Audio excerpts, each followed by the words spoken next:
Saludos, estimados compañeros y profesor.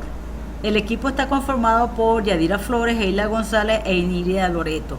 Y le vamos hoy a debatir sobre lo que es la ética y la moral, las diferencias y lo que es la ética ambiental. En cuanto a ética, estas son algunas definiciones de ética y moral según diferentes filósofos y teorías. Las interpretaciones y perspectivas sobre estos conceptos podrían variar según el contexto cultural, histórico y filosófico en el que se utilicen. Tenemos, por ejemplo, a Aristóteles, que dice que es una rama de la filosofía que se ocupa del estudio de la moral y de la conducta humana. Igualmente, Immanuel Kant dice que es el estudio de los fundamentos de la moralidad que se basa en el deber y el respeto por la dignidad humana.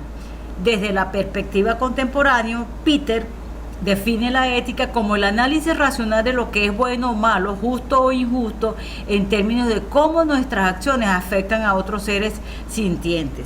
Finalmente, Tom Regan considera que la ética es el estudio de nuestras obligaciones hacia los individuos que poseen ciertos atributos morales, como la capacidad de sentir dolor o placer. En cuanto a la ética en el contexto legal, está enmarcada en diferentes leyes y disposiciones legales que regulan la conducta ética tanto en el ámbito público como en el privado. Aunque no existe una ley específica que define la ética en sí misma, se establecen normativas y códigos de conducta que promueven el comportamiento ético y responsabilidad de los ciudadanos, funcionarios públicos y profesionales en diversas áreas. En relación a las leyes nacionales, se tiene la Constitución de la República Bolivariana de Venezuela. En este documento se establecen los principios fundamentales del Estado venezolano, entre ellos el respeto a los derechos humanos, la justicia social, la participación ciudadana y la solidaridad. Si bien no aborda directamente la ética, sienta las bases para una sociedad justa y ética.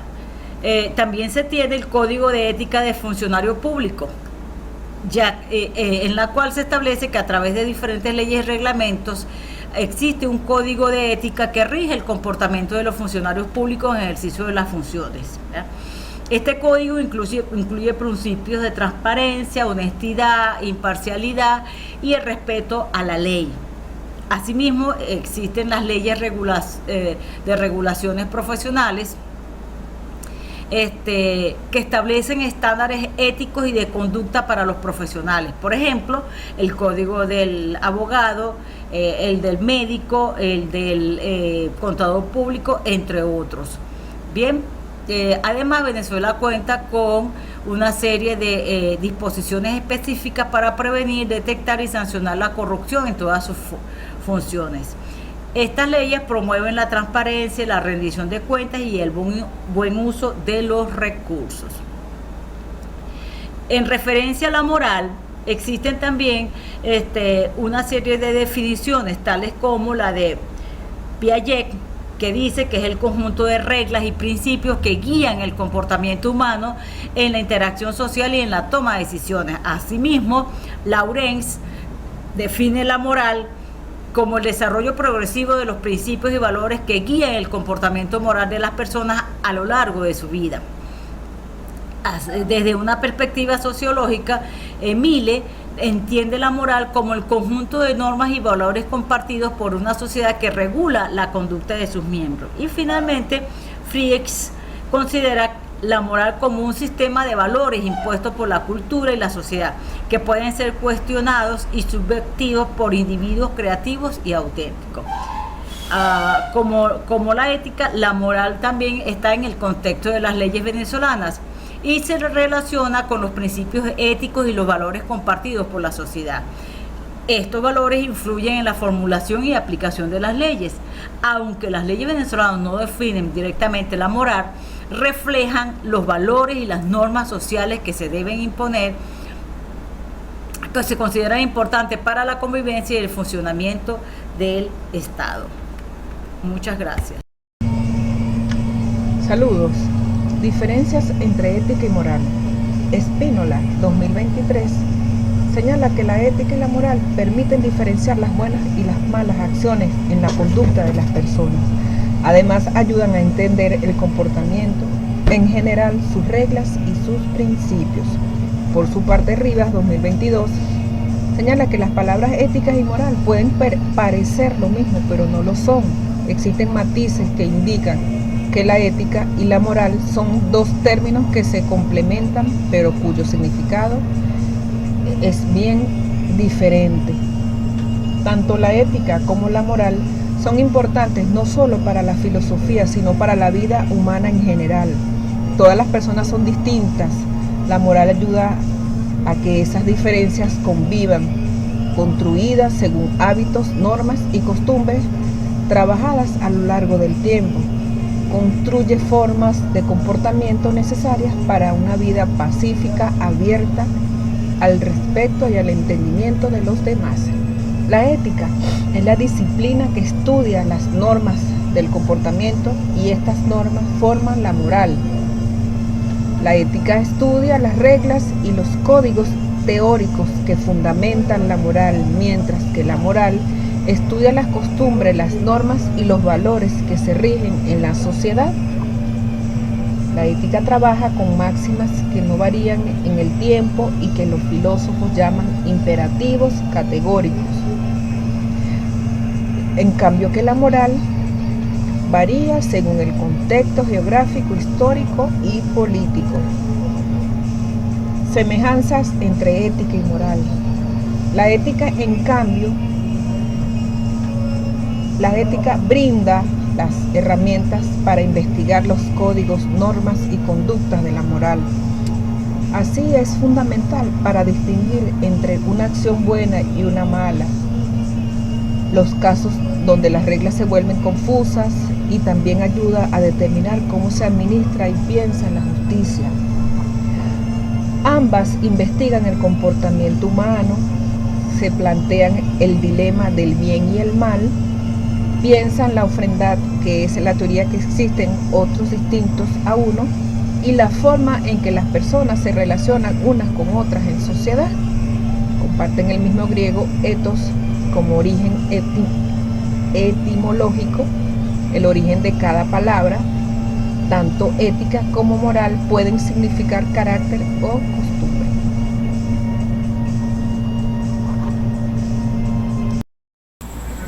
Ética ambiental. Los inicios de la crisis ambiental.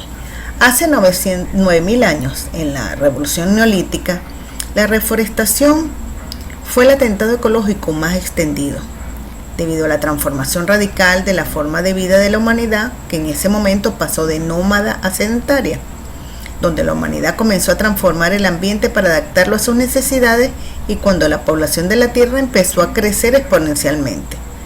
Este es un proceso que no ha parado de acelerarse desde entonces. Esta revolución contó con una economía productora basada en la agricultura y ganadería. En el siglo XVIII,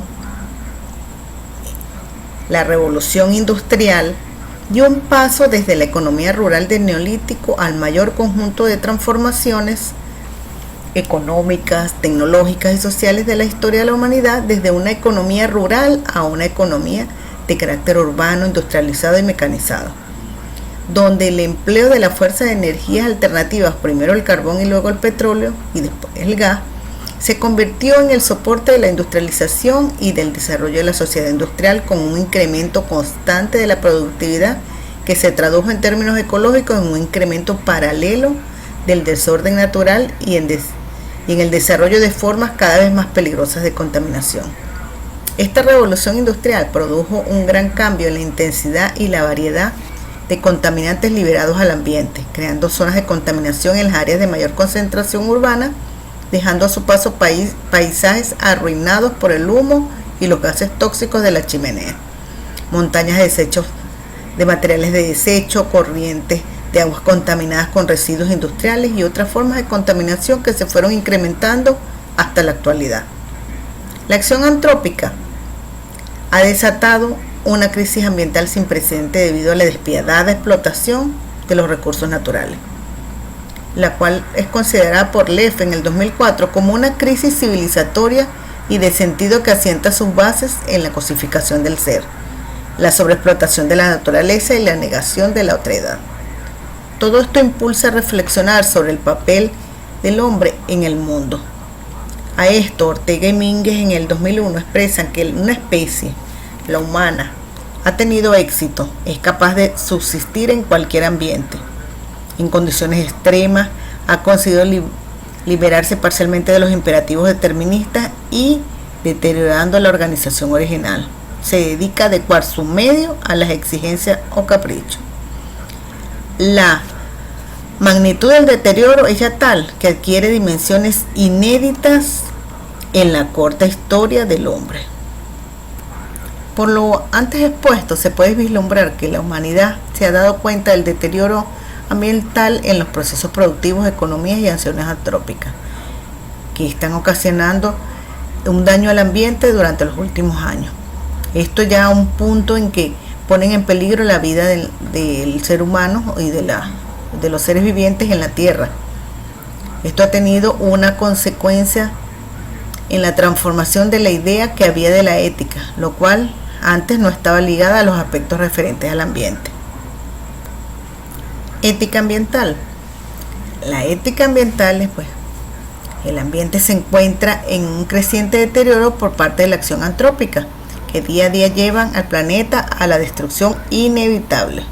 Pero de nada sirven los métodos económicos y el cuerpo de leyes con que se intentan proteger este ambiente, lo que lleva a recurrir a los ilimitados recursos éticos del hombre. Cuando se logre una relación ética entre el ambiente y los seres humanos de amor y mucho respeto, de un modo espontáneo pero consciente, se podrá hacer frente de manera exitosa a los problemas de la contaminación del ambiente y los desequilibrios ecológicos. En este contexto, la ética ambiental es una disciplina fruto de los problemas estrictamente actuales de la relación del hombre con la naturaleza. De acuerdo a Sepúlveda, la ética ambiental es la acción de reflexionar sobre el bien y el mal de los actos del hombre en relación con el ambiente. Este ambiente es entendido como un espacio biofísico y social en el cual vivimos. Al respecto, Ackfield refiere que consiste en el estudio de las cuestiones y principios normativos relacionados con las interacciones de los seres humanos con el ambiente natural y con sus contextos y consecuencias. Por su parte, Marco expone que la ética ambiental requiere una visión racional de los problemas morales que están relacionados con el ambiente. Sin embargo, la solución no debe plantearse a través de la aplicación de la ética tradicional, por lo que este autor presenta una clara adecuación de las mismas para generar un nuevo pensamiento ético. En este orden de ideas, Jan destaca 3 principios normativos de la ética ambiental. Son la justicia social, la igualdad entre las generaciones y el respeto a la naturaleza. Dichos principios son una guía para trabajar a nivel global, reconociendo la relación e integración del ser humano con el ambiente. Por su parte, Marco plantea que las líneas de pensamiento ético que hasta el momento se han ocupado de cuestiones ambientales son básicamente 3: el antropocentrismo fuerte, el antropocentrismo moderado y el antiantropocentrismo. Con respecto al antropocentrismo fuerte, el mismo autor menciona que se concede al ser humano un puesto especial en la naturaleza y le reconocen también un valor superior al de los demás seres, proclamando la superioridad absoluta del hombre sobre la naturaleza, negando cualquier carácter moral a la relación entre el hombre y el resto de los seres naturales. En cuanto al antropocentrismo moderado, este se divide a su vez en 3. El primero, en la ética utilitaria. Pide un uso racional de los recursos para que el hombre pueda seguir disfrutando de la naturaleza en todas sus dimensiones, donde el hombre no es el dominador despótico, sino un ser responsable, pero igual sigue siendo el que domina la naturaleza. En segunda división está en la ética de la responsabilidad. Hans Jonas indica el valor del ser humano en la preservación del ambiente para garantizar su existencia en el futuro. Así, el ser humano contrae una responsabilidad para con el futuro de la Tierra, de los seres vivientes y del propio ser humano, pero sin dejar de ser antropocéntrico. Está también la tercera, que es la ética ambiental católica. Esta subdivisión reconoce el valor a los seres humanos precisamente en la medida de que son criaturas de Dios. El valor del ser humano como ser hecho a imagen de Dios es superior al del resto de los seres naturales. Puede servirse racionalmente de ellos, pero estos no son nunca de absoluta propiedad de él, y no puede obrar sobre ellos a capricho, produciéndoles muertes y sufrimientos injustificados. El antropocentrismo fuerte o los anti-antropocentristas los dividen en 5. Está el biocentrismo, que denominada también ética de los derechos de los vivientes, concede importancia moral a todos los seres vivos, animales y plantas. Singer comenta que la conducta del hombre será moralmente correcta en la medida en que evite el producir sufrimiento a otros seres vivientes. Está el ecocentrismo, que según Johnson extiende la posibilidad de recibir consideraciones morales no solo en los vivientes individuales, como hace el biocentrismo, sino también en otras entidades como los ecosistemas, incluso el agua, el aire, a los que se le atribuye también intereses sin establecer un orden jerárquico entre ellos. Está también la ética de la tierra, que una propuesta de Leopold ensancha las fronteras de la comunidad para incluir ahora el suelo, agua, plantas y animales, o de manera colectiva también la tierra. Es decir, la extensión de la ética implica que debe dejar de ver a la naturaleza como un ente ajeno a nosotros y alejado, y pensar más bien en términos de una comunidad de partes independientes en que el hombre esté integrado a ella. También tenemos la ecología profunda, que quiere obtener de la ciencia ecológica una inspiración de carácter general para toda la vida y la cultura. Su aspiración es construir un sistema de valores no solo para la aplicación científica, sino también para la política y el derecho en general. Esta ecología quiere fundar una nueva cultura en sentido amplio inspirada en las relaciones ecológicas. También está otra propuesta, que es el ecofeminismo, inspirado en las autoras Carolina Mercatello y Elizabeth Gray. Ellas sostienen que el antropocentrismo y el androcentrismo son dos enfermedades que han ido unidas. El hombre ha explotado la naturaleza como lo ha hecho con la mujer, en una relación de dominio, y ambas deben liberarse conjuntamente por un profundo cambio mental. La reforma de una cultura patriarcal cambiará las relaciones en ambos sentidos.